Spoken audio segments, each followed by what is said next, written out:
लाहौर में दबस्तान इकबाल के नाम से एक इदारे की ओपनिंग सेरेमनी का इनेकाद किया गया।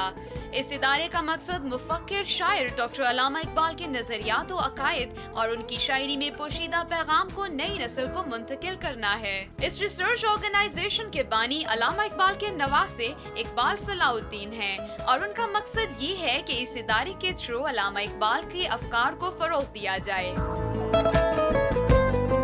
मैं समझता हूँ कि ये जो कोशिश है ये खुद पाकिस्तानी अवाम की और प्राइवेट सतह के ऊपर जो है बेहतर तरीके से हो सकती है। अब इसमें क्या कामयाबी होती है ये लोगों के रिस्पांस के ऊपर और हमारी जो है एफर्ट के ऊपर डिपेंड करेगा। इस तकरीब में अल्लामा इकबाल के साहबजादे डॉक्टर जावेद इकबाल, ग्रैंडसन मियां यूसुफ सलाहुद्दीन, इकबालियात के माहिर शख्सियात और बहुत से सोशलाइट्स ने शिरकत की।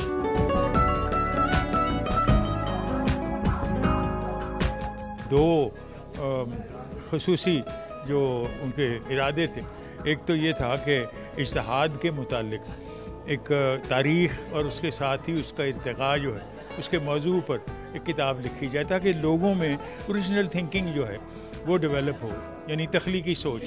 और फिर इसके साथ ही दूसरा जो उनका इरादा था वो उनके ज़हन में था कि कुरान में फ़लाही रियासत का तस्वर मौजूद, सोशल डेमोक्रेसी। दबस्तान इकबाल की ज़रूरत इसलिए समझी गई क्योंकि हज़रत अल्लामा इकबाल ने जो काम नामुकम्मल छोड़ गए थे उस काम को आगे लेके जाना, जो उनकी जिस तरह डॉक्टर जावेद इकबाल साहब ने तकरीर में बताया कि चंद किताबें वो लिखना चाहते थे जो वो ना लिख सके और जो आगे उनके ऊपर जो तहकीक होनी चाहिए वो ये इदारा करेगा।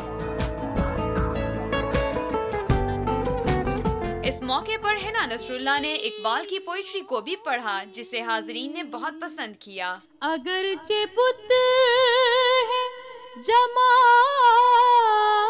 की आस्तीनों में, मुझे है हुक्म अज़ाला इलाहा इल्लल्लाह।